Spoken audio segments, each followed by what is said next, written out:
अस्सलाम वालेकुम। Complex analysis की लेक्चर सीरीज़ का आज हमारा 5वां लेक्चर है और आज का जो लेक्चर है ये चैप्टर नंबर 1 का आखिरी लेक्चर है। और आज के लेक्चर में हम डिफरेंट डेफिनेशंस डिस्कस करेंगे जिनको हमने अपने आगे कोर्स में यूज़ करना है।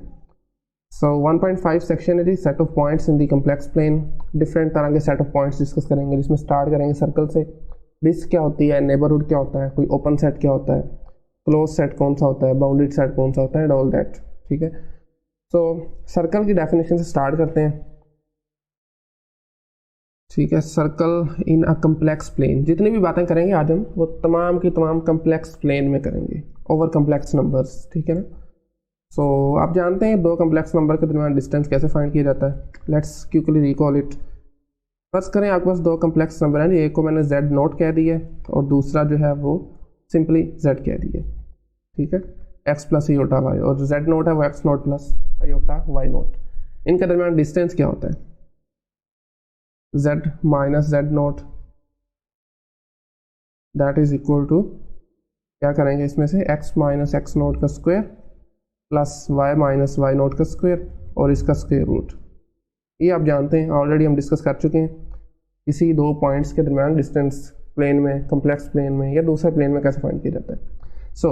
अब हम बात चूँकि करने लगे हैं सर्कल की।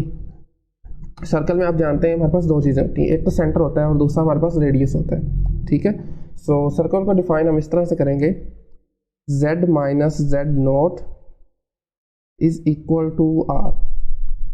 ठीक है, अब इसमें सर्कल आप देखेंगे, सर्कल बेसिकली इससे कैसे हम निकालना चाह रहे हैं। तो बेसिकली वो तमाम z और each z belong to x that satisfy this equation. ठीक है, और r यहाँ पर ऑफ कोर्स जीरो नहीं हो सकता, कोई पॉजिटिव रियल नंबर होगा जीरो से बड़ा। ठीक हो गया। वो तमाम के तमाम कम्प्लेक्स नंबर z जो कि इस इक्वालिटी को सेटिस्फाई करते हैं वो बेसिकली लाई करेंगे सर्कल के ऊपर। ठीक है, और इस सर्कल का जो रेडियस है वो r होगा और इसका सेंटर जो है वो z नोट होगा। अगर मैं आपको ज़रा क्विकली यहाँ पर प्लेन में कुछ बताना चाहूँ, फर्स्ट करें इस प्लेन में हमारे पास यहाँ कहीं 1 प्लस आयोटा वाई पड़ा हुआ है। ठीक है, आप जानते हैं 1 एक्स एक्सिस पर 1 वाई एक्सिस पर, ये पॉइंट जो है 1 प्लस आयोटा वाई है। आर को मैं फर्स्ट करता हूँ 1, तो हमारे पास जो बेसिकली सर्कल बनेगा वो क्या बनेगा, कुछ इस तरह से जी, ये पॉइंट्स तमाम के तमाम आ जाएंगे। ठीक है, एग्जैक्ट सर्कल तो खैर नहीं बना, बट इसका जो रेडियस है ये 1 होगा।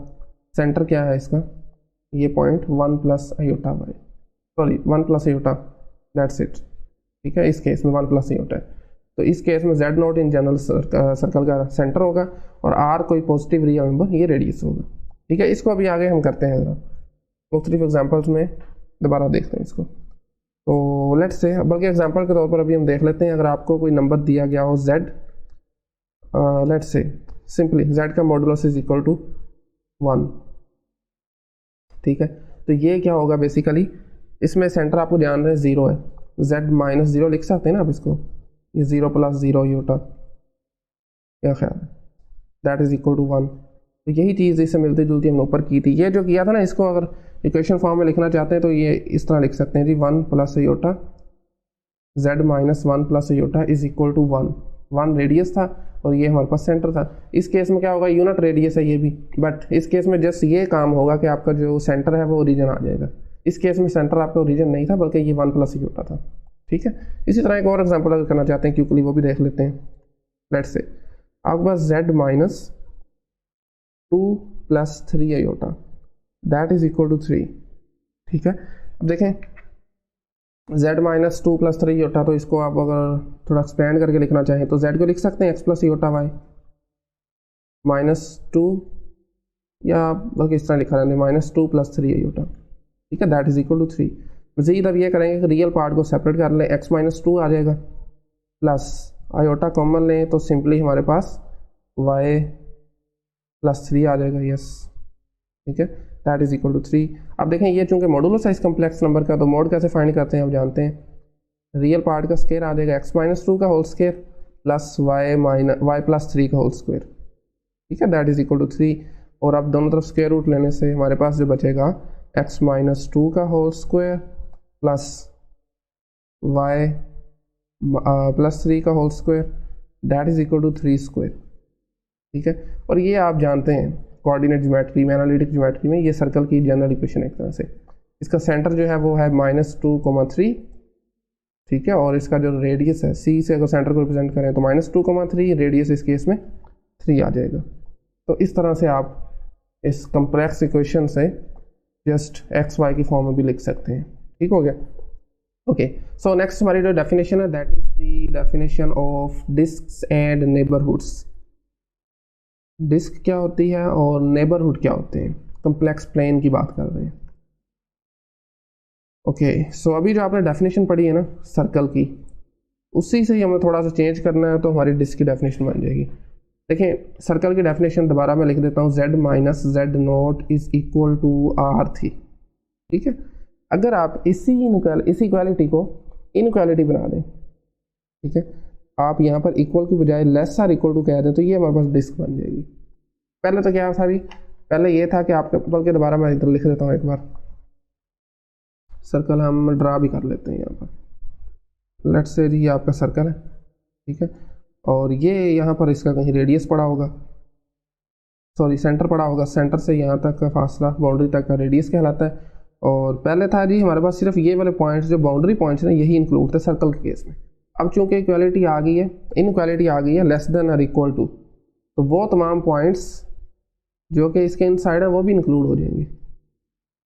ठीक है, जितने भी पॉइंट जो कि इनसाइड है बाउंड्री भी इंक्लूड होगी, क्योंकि इक्वालिटी भी है, और लेस देन का मतलब है कि जितने इनर पॉइंट्स हैं वो भी आ जाएंगे, तो इसको सिंपली हम डिस्क कहेंगे। ठीक हो गया। इसी तरह नेबरहुड का कंसेप्ट हम देख लेते हैं जी, और नेबरहुड के कंसेप्ट के लिए सिंपली डेफिनेशन ये यूज होगी, z minus Z not is equal two is less then r, is less then r। ठीक है, ये नेबरहुड की डेफिनेशन है। अब देखें इसमें से हमने क्या किया है, जस्ट ये काम किया है कि इक्वालिटी जो थी इसको स्ट्रिक्ट कर दी है। इसमें क्या होगा जी, बाउंड्री पॉइंट्स नहीं आएंगे, इनर तमाम के तमाम पॉइंट्स आ जाएंगे। लेट्स से ये सेंटर है, इनर पॉइंट्स तमाम के तमाम आ जाएंगे, बाउंड्री पॉइंट्स नहीं आएंगे। तो ये बेसिकली हमारे पास नेबरहुड की डेफिनेशन है।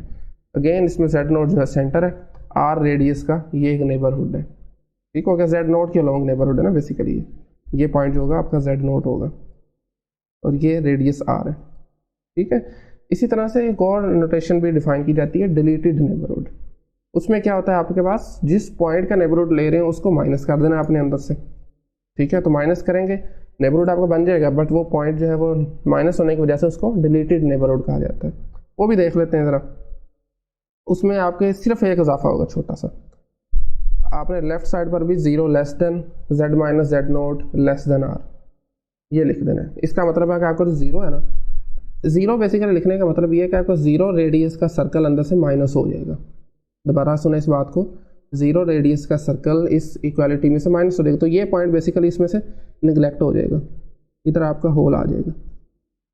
ठीक है, तो एग्जैक्टली जो जेड नोट है वो इंक्लूड नहीं है इसमें, तो इस केस में हम कहेंगे जेड नोट का ये डिलीटेड नेबरहुड है। ठीक है, इसको आगे ज्योमेट्रिकली भी हम देखेंगे, बेसिकली इसको रिप्रेजेंट करने के लिए एक और डेफिनेशन है उसकी मदद से इसको देखेंगे।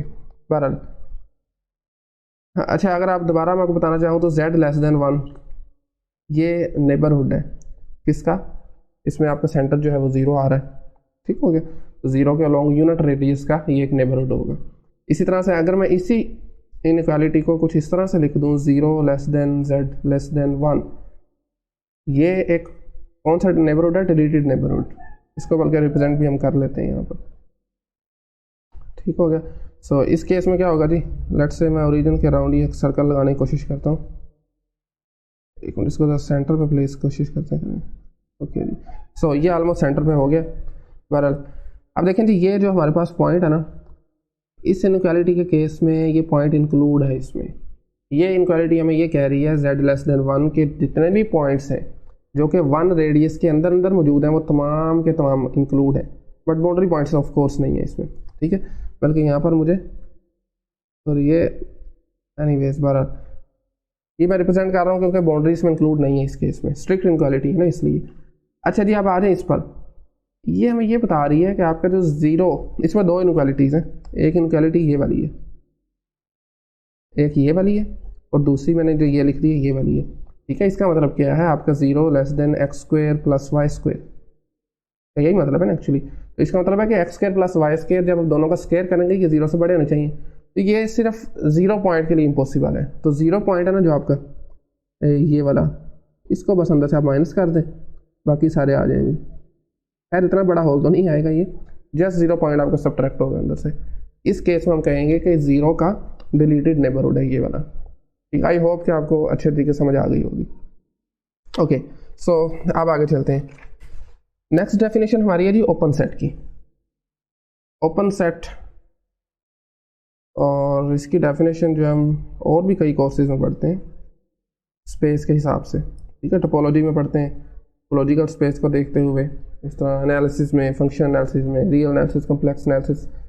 सो ये जो हम काम कर रहे हैं कम्प्लेक्स एनालिसिस में, तो कम्प्लेक्स नंबर कम्प्लेक्स प्लेन में हम देखेंगे ओपन सेट से मुराद क्या है।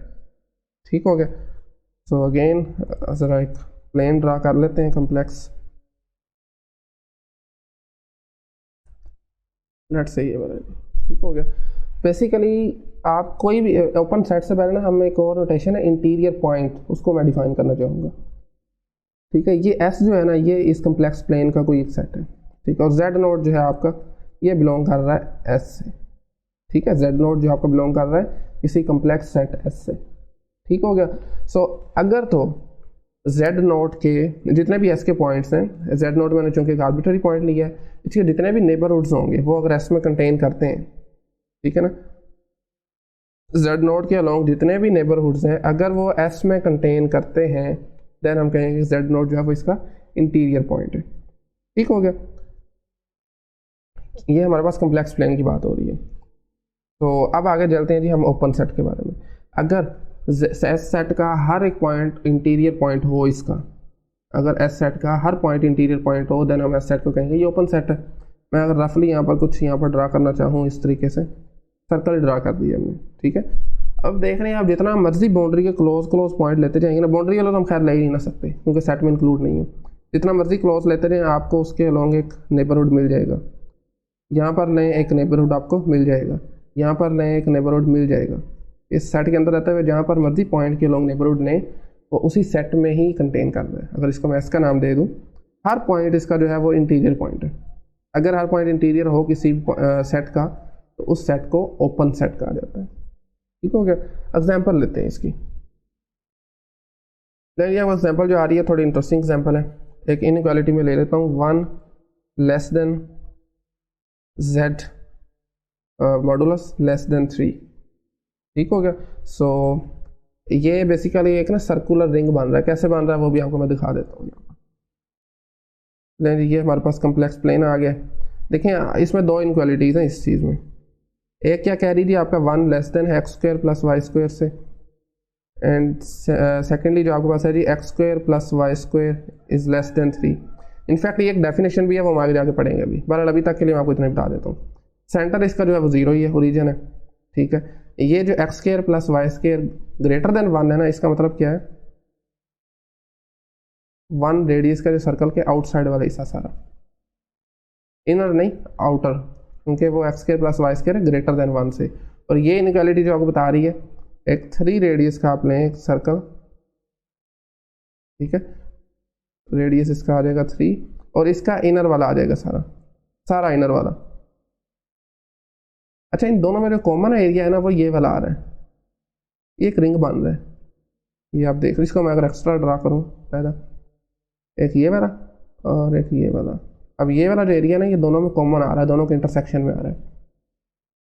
ठीक है, इसको एनुलस भी कहते हैं, बराबर वो भी अगर हम देखते हैं। ये ओपन सेट है बेसिकली। क्यों ओपन है? आप यहाँ पर जो भी पॉइंट लें उसका नेबरहुड आपको मिलेगा वो उसी सेट में ही कंटेन करेगा। ठीक है, इसी तरह आप लेट से एक और एग्जांपल लेता हूँ जी। इमेजिनरी पार्ट ऑफ जेड क्या होता है? इन जनरल वाई होता है ना। तो अगर आप इसको ग्रेटर देन 0 ले लें, ये भी ओपन सेट है। ठीक है, वाई ग्रेटर 0 कहाँ पर होता है? देखिए ये एक्स एक्सिस है, ये वाई एक्सिस है, तो अपर हाफ प्लेन में वाई जो आपका हमेशा ग्रेटर होगा 0 से, तो ये भी ओपन सेट है एक। इसी तरह से अगर आप imaginary part of z greater or equal to 0 ले लें, यानी कि इनक्वालिटी को आप इनक्वालिटी जो है उसके साथ इक्वालिटी भी आ जाए, ठीक है ना, ग्रेटर आर इक्वल टू 0, तो इस केस में आपके पास ये ओपन नहीं होगा। क्यों ओपन नहीं होगा? आपके पास वाई एक्सिस भी इंक्लूड आ गया, सॉरी एक्स एक्सिस भी, ठीक है ना, 0 भी इंक्लूड हो गया ना, तो y इज इक्वल टू आपका जो 0 है ये भी आ गया, तो इस पॉइंट पर अगर आप लेंगे नेबरहुड तो आपको पता है वो ऐसा बाहर चला जाएगा, ठीक है ना। तो इस वजह से हम ये अगर आपकी इक्वालिटी जो है इसमें इनक्वालिटी में इक्वालिटी भी आ जाए तो वो ओपन नहीं रहेगा। ओके, इसी तरह से एक और एग्जांपल इंटरेस्टिंग है थोड़ी सी, उसको भी देख लेते हैं। -2 less than imaginary part of z less than 1, ठीक है। इसको मैं आपको रिप्रेजेंट करके भी दिखाता हूँ, मतलब क्या है इसका। इमेजिनरी पार्ट आपको पता है y होता है, तो y की वैल्यू ने जो वो लाई कर रही है इन बिटवीन -2 एंड 1, -2 एंड 1। -2 जो होगा वो यहाँ पर कहीं होगा, क्या ख्याल है, y इज इक्वल टू -2 यहाँ पर होगा और 1 यहाँ पर होगा। तो ये एक इनफाइनाइट हॉरिजॉन्टल स्ट्रिप बन गई है एंड ये कंटिन्यू हॉरिजॉन्टली आप इनफाइनाइट है ये। आप देखें कहीं भी इसमें पॉइंट ले लें उसके अलोंग आप नेबरहुड लें वो इसी के अंदर ही रहेगा, जितना मर्जी बाउंड्री के क्लोज होते जाएँ नेबरहुड लें वो उसी के अंदर रहेगा। एग्जैक्टली बाउंड्री ले ही नहीं सकते क्योंकि हमारे पास ये इनइक्वालिटीज़ हैं, ठीक है ना। अगर इक्वालिटीज़ होती फिर तो खैर हम बाउंड्री ले सकते थे, उस केस में ओपन भी नहीं रहना था। तो इस केस में हम बाउंड्री नहीं ले सकते, बाउंड्री के अंदर जो भी जहाँ भी पॉइंट ले लें जितना क्लोज मर्जी बाउंड्री के चल जाए हमें एक नेबरहुड मिल जाएगा जो उसी सेट में लाई करेगा। अगर इसको मैं इसका नाम दूँ ना, जितने भी नेबरहुड हैं वो इससे सेट से लाई कर रहे हैं, एस में लाई कर रहे हैं, ठीक है। ये डेफिनेशन थी हमारे पास ओपन सेट की। नेक्स्ट आ जाती है जी boundary and exterior of a set, ठीक है। सिंपली आपके जो पॉइंट्स होते हैं ना जो एग्जैक्टली बाउंड्री पे होते हैं, BOUNDRY boundary of a set, ठीक है। अभी हमने ऊपर सर्कल डिफाइन किया, मैं उसकी डेफिनेशन दोबारा लिखता हूँ। Z - Z0 is equal to R। आप जानते हैं ये एक सर्कल है जिसका रेडियस R है और सेंटर इसका Z0 है। अब इसमें जितने भी पॉइंट्स आते हैं ना वो सारे बाउंड्री पॉइंट्स आते हैं, ठीक है। ऐसी बात है ना, एग्जैक्टली जो बाउंड्री पॉइंट्स आ रहे हैं ये बेसिकली बाउंड्री भी कहलाती है। इसकी बाउंड्री कहलाती है Z - Z0 is less R equal to R। ये डिस्क है, इस डिस्क की बाउंड्री बेसिकली ये सर्कल बनेगी। दोबारा देखें, ये जो नीचे वाला मैंने लिखा है ये डिस्क होती है। इस डिस्क की जो बाउंड्री पॉइंट्स आप कह सकते हैं ना, अगर उनको मैथमेटिकली लिखना चाहें तो वो ये होंगे, ज्योमेट्रिकली देखना चाहें तो वो ये सर्कल आ जाएगा, एग्जैक्टली जो पॉइंट बाउंड्री के ऊपर है, ठीक हो गया। अब आगे आ जाए एक्सटीरियर पे। इतनी कोई डिफिकल्ट डेफिनेशन नहीं है, सिंपल से कॉन्सेप्ट है। जस्ट हमने ये देखना है कि उनको मैथमेटिकली कैसे लिख सकते हैं। एक्सटीरियर अब आप सिंपली कह सकते हैं कि वो पॉइंट्स जो ना तो इंटीरियर हैं और ना वो बाउंड्री पॉइंट्स हैं। बाउंड्री पॉइंट्स के अलावा और इंटीरियर पॉइंट्स के अलावा जितने भी पॉइंट्स हैं तो उस कम्प्लेक्स प्लेन में वो तमाम के तमाम एक्सटीरियर हैं। ओके, सो फर्स्ट करें, मैं अगेन यहाँ पर एक ड्रा करता हूँ जी कम्प्लेक्स प्लेन, इसकी मदद से समझते हैं। और इसके साथ साथ लेट्स से मैं एक सेट ले लेता हूँ इसमें, इस दफ़ा मैं ना कुछ स्क्वायर लेता हूँ लेट्स से, ठीक है। ये स्क्वायर आ गया मेरे पास, तो ज़रा प्रॉपर वे प्लेस कर लेते हैं पहले। ओके, ठीक हो गया। ओके राइट, सो ये हमारे पास है जी स्क्वायर, एक सेट एस है। इसके जितने भी ये जो पॉइंट्स आ रहे हैं ना अंदर, इस सारे के सारे इसके इंटीरियर पॉइंट्स होंगे, ठीक है। और ये जो एग्जैक्टली बाउंड्री के ऊपर आ रहे हैं जिनका नेबरहुड लेने से ना आपको, जिसके ऊपर आप नेबरहुड लें तो आपको पॉइंट कुछ अंदर से भी मिल जाए कुछ बाहर से मिल जाए, वो पॉइंट होते हैं बाउंड्री पॉइंट। जैसे ये देखना, ये पॉइंट मैंने लिया, नेबरहुड ड्रा किया, नेबरहुड में ऑटोमेटिकली कुछ पॉइंट इस सेट के अंदर से आ गए कुछ बाहर से आ गए, तो ये बाउंड्री पॉइंट होता है। जैसे ही आप थोड़ा सा अंदर जाएंगे तो बाहर से पॉइंट नहीं ना आएंगे फिर नेबरहुड में, ठीक है। पर जो ये पॉइंट्स हैं ना बाहर वाले जितने भी पॉइंट्स हैं ये सारे इस सेट के एक्सटीरियर पॉइंट्स हैं। सेट का इनसे लेना देना कोई नहीं है, ये इस सेट के बाहर पड़े हुए हैं, ठीक है। आई होप कि इससे आपका आइडिया जो है ना क्लियर हो चुका होगा। आगे चलें, नेक्स्ट डेफिनेशन हमारी एनुलस की, इसको एक तरह से हम कर चुके हैं पहले भी ना, दोबारा देख लेते हैं इसको। एनुलर रीजन भी कह लिया जाता है, एनुलस भी कह लिया जाता है। लेट्स से जी आपके पास एक इनइक्वालिटी भी हमने ऊपर लिखी थी, Z - Z0 is less then R2 and is greater than R1। R1 R2 दोनों रियल नंबर्स होंगे, 0 से बड़े होंगे, R1 जो है वो R2 से छोटा होगा। ये R1 और R2 के दरमियान एक रिलेशन है, ठीक है। ये रीज़न है जो बेसिकली इसमें दो इनइक्वालिटीज छुपी हुई हैं। एक इनइक्वालिटी कौन सी है, R1 is less then Z - Z0 का मॉडुलस, और दूसरी जो इनइक्वालिटी है वो है जी Z - Z0 is less then R2। ये इनक्वालिटी हमें प्रोवाइड करती है जी एक सर्कल जिसका सेंटर है Z0 और रेडियस है R2। ये इनक्वालिटी बेसिकली हमें ना एक्सटीरियर पॉइंट्स प्रोवाइड करती है, और एक्सटीरियर पॉइंट की डेफिनेशन भी आप ये कह सकते हैं, ठीक है। इसमें तमाम Z वो आ जाएंगे जो कि एक सर्कल से आउटसाइड है, ये ओपन सेट है, ठीक है ना। तो बहरहाल R1 का मतलब क्या है जी, इनर पॉइंट नहीं आएंगे, इसमें आउटर पॉइंट आ जाएंगे सारे, ठीक है ना, क्योंकि जो आपकी इनक्वालिटी है ना वो दूसरी तरफ है, इनर नहीं आएंगे आउटर, इसमें इनर आ जाएंगे। बट R2 चूंकि R1 से बड़ा है तो R2 यहाँ पर कहीं होगा, इसमें क्या उनसे आ जाएंगे, सारे इनर आ जाएंगे, टोटली सारे इनर। तो अब देखें दोनों के इंटरसेक्शन में कौन सा पॉइंट आ रहे हैं वो मैं आपको अलग लिख के बताऊँ। हम ड्रा कर लेते हैं सर्कल यहाँ पर, लेट्स से एक सर्कल ये है और एक सर्कल हम इसके बाहर ये ड्रा कर लेते हैं, ठीक है। इनर सर्कल जरा थोड़ा मैनेज कर लेते हैं इनर वाले को। ओके, तो ये आप अज्यूम कर लें ये ओपन है, बाउंड्री पॉइंट जो है ना इसमें इंक्लूड नहीं है। मैंने तो वैसे वो डॉटेड लाइन अगर लगाना चाहूँ तो वो कुछ इस तरह से बनेगी। बहरहाल खैर ये थोड़ी सी ख़राब हो रही है, बहरहाल ठीक है। तो ये पॉइंट है ना जो दोनों के अंदर आ रहे हैं, ये हमारा रीजन जो इसको कहते हैं एनुलर रीजन, एनुलस कहते हैं इसको, सर्कुलर रिंग है ये बेसिकली, और ये ओपन भी होती है, ठीक हो गया। एग्जाम्पल मैं आपको प्रॉपर वे से करके दिखाना चाहूँ तो एग्जाम्पल में हम ले लेते हैं 1 minus Z minus iota is less than 2। I hope कि चीज़ें जो है ना मिक्स अप नहीं हो रही होंगी, चीज़ें यार बेसिक हैं, कोई इतनी डिफिकल्ट नहीं है, इसलिए मैं थोड़ा रफली कर रहा हूँ इनको, ठीक है। अब देखें इसमें दो इनक्वालिटीज़ हैं, एक इनक्वालिटी आपके पास आती है जी 1, सॉरी ये not minus, it's less than 1, आपका लेस देन है जी Z माइनस आयोटा के, और इसी तरह से दूसरी इनक्वालिटी आपके पास आ जाती है Z माइनस जो आयोटा है आपके पास, दैट इज़ लेस देन 2, ठीक है। ये इनर पार्ट है सर्कल का, ये आउटर पार्ट है, दोनों के इंटरसेक्शन में जो आएगा वो एनुलस होगा। कैसे आएगा वो भी देख लेते हैं। अगेन कम्प्लेक्स प्लेन ड्रा कर लेते हैं जी।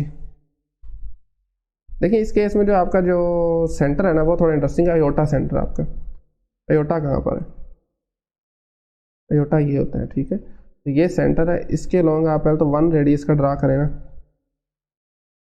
ये आ गया आपके पास, फर्स्ट करें रेडियस 1 का, इस तरह रेडियस 2 का ड्रा कर लेते हैं, वो कुछ इस तरह से आ जाएगा। आपके जो ये पॉइंट है ना ये एनुलस कहलाएंगे, ठीक है। ये जितने भी पॉइंट्स हैं ना ये सर्कुलर रिंग बन रहा है बेसिकली, ठीक हो गया। ये आपका इसकी रिप्रेजेंटेशन है, ज्योमेट्री का रिप्रेजेंटेशन इस इनक्वालिटी की, 1 less then Z minus iota is less than 2। Well so 2-3 definition रह गई हैं जी। नेक्स्ट जो डेफिनेशन है that is the connected set. आपका सेट जो है वो कनेक्टेड कब होगा, कब कनेक्टेड कहेंगे, हेडिंग दे लेते हैं फिर आगे चलते हैं जी। कनेक्टेड सेट, कोई भी कॉम्प्लेक्स प्लेन में सेट लेते हैं हम, S फर्ज करें, और इसमें से हर दो पॉइंट्स Z1 और Z2 को अगर हम आपस में कनेक्ट कर सकें, इस वे में कनेक्ट करना है आपने पॉलीगोनल लाइन सेगमेंट के जरिए, ठीक है। Finite number of polygonal line segments के जरिए अगर आप किसी सेट के हर दो पॉइंट को कनेक्ट कर सकें तो उस सेट को कनेक्टेड सेट कहा जाता है। फर्ज करें जी एक पॉइंट आपका ये पड़ा हुआ है, किसी एक सेट में Z1 है, ये Z2 है, आप एक ये लाइन सेगमेंट बन गई, एक ये बन गई, दूसरी ये बन गई, ठीक है। फाइनाइट नंबर ऑफ ये पॉलीगोनल लाइन सेगमेंट्स हैं। अगर आप इस वे में किसी भी दो कम्प्लेक्स नंबर्स को किसी सेट में कनेक्ट कर सकें तो उस सेट को हम क्या कहेंगे, सिंपली कनेक्टेड सेट कह देंगे। अगर वो कनेक्टेड सेट ओपन भी हो, कनेक्टेड भी हो प्लस ओपन भी हो तो उसको हम कहते हैं ये डोमेन है। लिख देता हूँ यहाँ पर open plus connected, complex plane में ऐसा सेट जो कि एट अ टाइम ओपन भी हो और कनेक्टेड भी हो, that is called a domain. ये एक न्यू डेफिनेशन है, ठीक हो गया। ओके सो अब आगे चलते हैं। नेक्स्ट जो हमारी डेफिनेशन है दैट इज अ रीजन, ठीक है। आपको रीजन की डेफिनेशन भी ना पिछली से मिलती जुलती है, उसमें कुछ भी नया नहीं। आई थिंक रीजन सिंपली आपका जो भी डोमेन होती है ना उसको रीजन कहते हैं। डोमेन में आपके पास रिस्ट्रिक्शन ये होती है कि आपका ओपन होना चाहिए, सेट है वो ओपन होना चाहिए। बट रीजन के केस में आपके पास कोई ऐसी कंडीशन नहीं है, आप सिंपली ओपन भी हो सकता है, क्लोज भी हो सकता है, ठीक है, या कुछ पॉइंट उसके ओपन हो सकते हैं, कुछ क्लोज हो सकते हैं। एनीवेज कोई मसला नहीं है इसमें। अगर मैं इसकी डेफिनेशन को प्रॉपर लिखना चाहूँ तो रीजन बेसिकली एक तरह से डोमेन होता है, होती डोमेन ही है बेसिकली। प्रॉपर वैसे मैं लिख देता हूँ जी, टुगेदर विद ऑल, ठीक है, सम और none of its boundary points, ठीक है, none of its boundary points, ठीक है।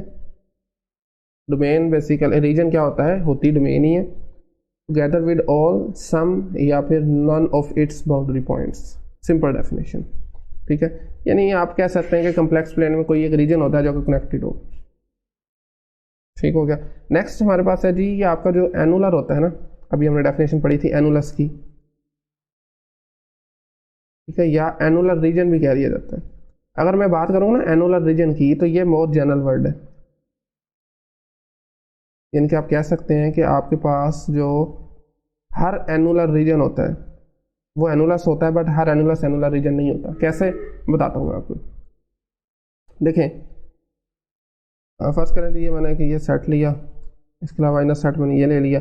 अब देखें, ये आप जान रहे हैं कि एनुलस नहीं है बट एनुलर रीजन है। ये एनुलर रीजन में हमने जस्ट एक ऐसा सेट लेना है, दो सेट ऐसे ले लेने हैं कम्प्लेक्स प्लेन में जिनके इनर पार्ट ऐसे ये वाला इंक्लूड हो जाए, ठीक है। बट एनुलस में क्या होता है, हमारे पास ये सर्कुलर होते हैं। अगर सर्कुलर हो जाए तो एनुलस भी होगा, एनुलर रीजन तो ऑफ कोर्स होगा, बट अगर सर्कुलर नहीं है तो एनुलस नहीं होगा बट एनुलर रीजन होगा। ये जस्ट इसमें डिफरेंस है, ठीक हो गया। ओके, सो नेक्स्ट हमारे पास आखिरी डेफिनेशन आज की, फाइनली वो डेफिनेशन है बाउंडेड सेट की। इसमें भी कुछ लंबा चौड़ा इतना करने वाला नहीं है, सिंपल डेफिनेशन है। कम्प्लेक्स प्लेन में किसी सेट एस को बाउंडेड कब कहेंगे, इफ एंड ओनली इफ आपका जितने भी इसके पॉइंट्स हैं, मैं ज़रा लिख ही देता हूँ यहाँ पर, for all z belongs to s, जितने भी z के s के पॉइंट्स हैं, कम्प्लेक्स नंबर्स हैं बेसिकली z, आपका जो इसका मॉडुलस है ना वो किसी खास नंबर से छोटा होना चाहिए। और ये जो खास नंबर हमने c लिया है ये एक पॉजिटिव रियल नंबर होगा, ठीक है। सिंपल डेफिनेशन है ये, इसमें मेरा ख्याल कोई इतना so for all z belongs to s, किसी भी कम्प्लेक्स प्लेन में, कम्प्लेक्स सेट में जितने भी पॉइंट्स हैं जो कि कम्प्लेक्स नंबर्स होंगे इटसेल्फ, जिसको हमने z से लिखा है, अगर उनका मॉडुलस किसी खास रियल नंबर से छोटा आ जाता है तो ऐसे सेट को, इस सेट s को हम कहेंगे बाउंडेड सेट है ये, ठीक है। ओके, सो अब इन जितने भी डेफिनेशन है ना, इनकी एक्सरसाइज में से हम इम्प्लीमेंटेशन करते हैं। एक्सरसाइज है हमारी 1.5। किसी डेफिनेशन की प्रॉपर से ना समझ लगी हो तो आप कमेंट सेक्शन में पूछ भी सकते हैं। एक्सरसाइज है जी 1.5, ठीक है। और क्वेश्चन नंबर 1 से जो आपके 12 हैं उसमें जस्ट आपने स्केचिंग करनी है, सिंपल क्वेश्चन है, कोई मुश्किल नहीं है, 1 to 12। तो मैं इसमें से सिंपली क्वेश्चन नंबर 7 कर देता हूँ। क्वेश्चन नंबर 7 में आपने किसकी करनी है जी sketching, imaginary part of z conjugate plus 3 iota that is equal to 6। इसको जस्ट आपने रिप्रेजेंट करना। तो पहले हम देख लेते हैं z कंजुगेट प्लस 3 योटा ये किसके इक्वल आ रहा है। अगर आपका z x plus iota y के इक्वल है ना, z आ जाएगा x minus iota y plus 3 iota that is equal to x minus iota, या आप कह सकते हैं प्लस योटा 3 माइनस वाई, इस तरह से लिख सकते हैं ना, योटा कॉमन लेके, ठीक है। तो इसका इमेजिनरी पार्ट क्या है इस केस में, 3 माइनस वाई है विच इज इक्वल टू 6। तो 3 माइनस वाई को जब आप 6 के इक्वल करेंगे which implies that y is equal to -3। और ये आपको पता है सिंपल है, ड्रा करना, कर लेते हैं यहाँ पर जी। ये ऊपर वाई एक्सिस आ गया, ये एक्स एक्सिस आ गया, y इज इक्वल टू -3 यहाँ पर कहीं होगा ये लाइन, ठीक है, that is equal to y is equal to -3, ये वाली, ये एक्स एक्सिस था, ये वाई एक्सिस था, ठीक है। तो जस्ट ये क्वेश्चन है छोटा सा। नेक्स्ट हम देखते हैं जी क्वेश्चन नंबर आपके 13 से लेकर ना 24 तक। वो क्वेश्चन आपने उसमें स्केच भी करना है, आपने बताना है कि ये जो सेट आपने जो स्केच किया है, ओपन क्लोज डोमेन उसकी बतानी है, बाउंड्रीड है या कनेक्टेड, ये 5 चीज़ें बतानी है। देख लेते हैं उसको भी। क्वेश्चन नंबर जो 13 से 24 तक एक ही है, 23 में कर देता हूँ। स्टेटमेंट आपके पास है जी 1 is less or equal to z minus 1 minus iota is less than 2, ठीक है। ये आपके पास इनक्वालिटी है। पहले तो देखते हैं बनता क्या है इससे हमारे पास। ओके, दो इनक्वालिटीज हैं। पहले तो ये बात, one less than equal to Z, Z को अगर मैं थोड़ा ओपन करके लिखूँ ना तो क्या आएगा, एक्स प्लस योटा वाई आ जाएगा, -1 आ जाएगा, माइनस योटा आ जाएगा, ठीक है। Okay that's fine, is less than 2, again 1 less or equal to X -1, ठीक है, प्लस आयोटा कॉमन ले लें y-1, ठीक है ना। तो विच इज़ लेस देन 2, ठीक है। आप दो इनक्वालिटीज अलग अलग कर लें आप इसको, बल्कि एक और स्टेप कर लेते हैं पहले हम, सिंपली x माइनस वाई का स्क्वायर, ये हम मोड कंप्यूट कर रहे हैं, ठीक है ना, y-1 का स्क्वायर और इसका स्क्वायर रूट भी, and this is less than 2। अब इसको अलग अलग कर लें, 1 is less or equal to x-1 का होल स्क्वायर प्लस y-1 का होल स्क्वायर, ये स्क्वायर रूट लेने के बाद है, and we have the other 1 x-1 का होल स्क्वायर प्लस y-1 का whole square is less than 2 का स्क्वायर, ठीक है। अब आप जानते हैं हमारे पास ये दोनों रीजन बन रहे हैं, दोनों में सेंटर जो है ना वो -1, -1 आ रहा है, -1, -1 आ रहा है, ऐसे ही है ना। सो ठीक हो गया। अब आगे देखें जी,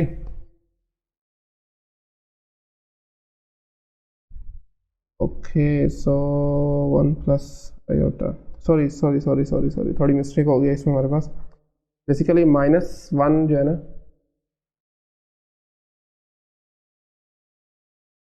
ओके आपके पास जो भी होता है ना z minus Z naught which is less than R, इसमें आपका जो सेंटर होता है वो z नोट होता है, ठीक है। क्या सेंटर होता है आपके पास, विच इज़ z नोट, ठीक है। सो इस केस में हमारे पास z नोट क्या था जी, -1, माइनस कॉमन अगर आप लें, बल्कि इसको मैं दोबारा अगर लिखना चाहूँ यहाँ पर, तो 1 less or equal to z -1 plus iota, ठीक है ना, विच इज़ लेस देन 2। तो ये हमारे पास बेसिकली सेंटर होगा 1 प्लस योटा, ठीक हो गया। ये जो आपकी इनक्वालिटीज है बेसिकली लाए वहाँ पर ही करेंगी, ओके। सो तो क्या होगा, इसमें भी बेसिकली 1 ही आ रहा है हमारे पास, अगर देखा जाए ना, सर्कल की इक्वेशन होती है x माइनस एच का स्केयर होता है, y माइनस के का स्केयर होता है, तो 1 आपका जो है वो सेंटर आ रहा है, 1 सेंटर पर। अब हमने ये दोनों इनक्वालिटीज ड्रा करनी है बेसिकली, एक ये वाली और दूसरी ये वाली। पहले ज़रा बना लेते हैं हम अपना कोऑर्डिनेट सिस्टम, ठीक है। ओके सो अब 1 जो आपका आ रहा है ना वो यहाँ कहीं होगा, ठीक है, 1 यहाँ पर कहीं होगा। तो इसके अलावा अगर मैं सर्कल ड्रा करना चाहूँ 1 रेडियस का, तो वो बनेगा जी कुछ इस तरह से, ये एक सर्कल बनेगा जिसका रेडियस है 1। इसी तरह से एक और मैं ड्रा करना चाहूँगा जी जिसका रेडियस 2 होगा,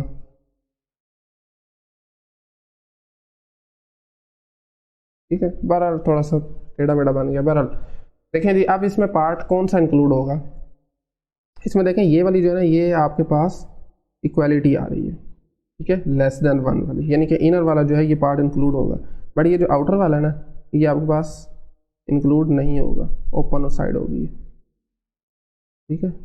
ये डॉट्स लगा दिए हैं जितने को लगे हैं, ठीक है, ओके। तो अब इसमें पार्ट कौन सा आ जाएगा, ये वाला आ जाएगा, ये इसकी स्केचिंग थी, ठीक है ना।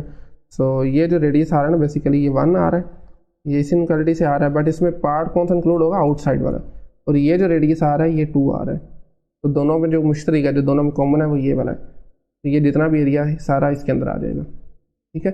ये जो छोटा सर्कल है ना इसकी बाउंड्री भी इंक्लूड है, जिस वजह से ये जो सेट हमारे पास आया एस सेट, इसको अगर नाम दें, ये ओपन नहीं रहेगा, ठीक है, ओपन नहीं होगा, क्योंकि अगर आप इस बाउंड्री पर कोई पॉइंट लेते हो ना उसका नेबरहुड जो है वो बाहर भी चला जाएगा इस साइड पे, ठीक है ना, तो इसलिए ओपन नहीं है। इसी तरह क्लोज भी नहीं है, ओपन नहीं है। क्लोज क्यों नहीं है जी, क्योंकि इसका जो कंप्लीमेंट अगर आप लें, ये बाहर वाले सारे पॉइंट्स और ये वाले सारे पॉइंट्स, ठीक है ना, तो वो ओपन नहीं होगा। ओपन की डेफिनेशन, क्लोज की डेफिनेशन ये भी है ना कि आपका जो सेट है एस, उसका कंप्लीमेंट अगर ओपन है, if S complement is open then S is closed, ठीक है। इस वजह से ये क्लोज भी नहीं है, क्लोज नहीं है, और आगे हमारे पास ये डोमेन भी नहीं है, ठीक है।